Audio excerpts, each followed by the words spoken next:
I'm Jackie Bird. And I'm Wilbur Jones, and welcome to Healthy Heritage Kitchen. I worked for many years as a food scientist and product developer, and I'm so honored to have Jackie in my kitchen. Jackie, what have you been up to?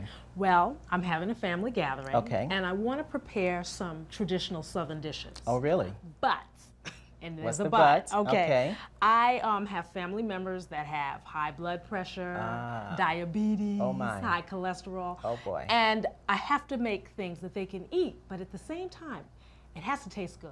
You know, so many years with me working on revising healthy recipes and creating healthy products, I've spent so much time in talking with people with all these illnesses that they have, but at the same time, they want that good flavor. That's right. And I think that's why they continue to go back and forwards with this whole thing of eating things that they really shouldn't have. That's right. Oh, boy. My family in particular, they will always eat what Okay. they should not have. So I I really see. want to help them get going on the right track. Well, I think I can hook you up. I'm ready. Well, we're going to make a seafood appetizer with grits. That's going to be the first thing that we do first. That sounds like a winner And I'm already. going to do a Burns Wood stew, which most people haven't heard of. It's a stew basically created by Native American Indians, very much influenced by African Americans over the years. Okay. We're going to be using chicken versus game because a lot of people have issues with wild game. That's right. Okay, Right. want to keep Bambi alive. So, Hey, baby. okay, but first I'm going to put you to work a little bit. Okay. All right, we're going to start out with some grits. Going to make our appetizer here.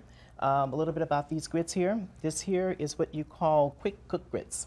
And quick cook grits is basically you can prepare it within 10 minutes versus an hour. And just in case if you didn't know, or most people who are not familiar with grits, is what it's all about. It's basically corn, but the hull of the corn is removed. And either removed through lye or either removed through a machine. And the corn is dried out and ground up. And so this here, we can get it done in 10 minutes. That's excellent. Okay. Meanwhile, over here, what I got going on is I got 2 cups of water that's boiled, and I'm going to just basically put my grits in here.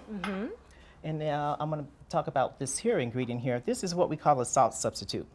Now, a lot of people with high diabetes, high blood pressure, Right. etc., they have issues with salt. That's right. You can have this because it's made with potassium chloride. Ah, that's And so you something that still we need get so that soft much. flavor, but at the same time, you know, your blood pressure is not going through the roof, or either Right. you're having issues with the heart. So this is okay to use. We're going to use a teaspoon of this here. And I Okay. also should say it's only a half a cup of the grits that we use to get going. That is excellent. Okay. That way my Uncle Lindsay won't be screaming, Yes, give me some more salt. absolutely. Or Yeah. either trying to sneak and use it. That's Okay. right. Okay, so basically what I'm going to do is just kind of stir this together, Mary. I'm using it like maybe like a medium-low heat here. Okay. Okay. All right. All right. And good already. the next ingredient here, which is interesting, this here is a reduced fat cheddar cheese, which means it's about 30% less fat. And I'm going to actually fold this over into the grits. Okay. Okay. Slide these down for you. Continue to swirl and stir. Swirl and stir. Uh-huh. It's melted nicely.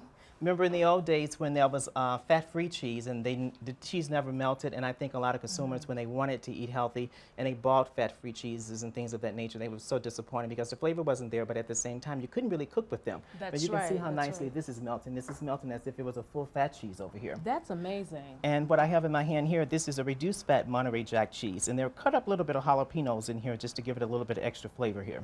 So we're going to Okay. fold that in, and both of these here are 4 cups of cheeses here. That's 1/4 looking and good. 1/4. Mm-hmm. Yes, because you know my grandmother was complaining about that. Oh, really? Yeah, so Okay. I can tell her, yes, there is some. There is something out there for Something you. you can She use. can work with Great. it. So you get a really nice yellow color here as I continue to swirl, stir. Mm-hmm. Okay, our next ingredient, what we have here is a sweet green bell pepper. It's about 1/4 cup that I'm going to Mm-hmm. fold over in here.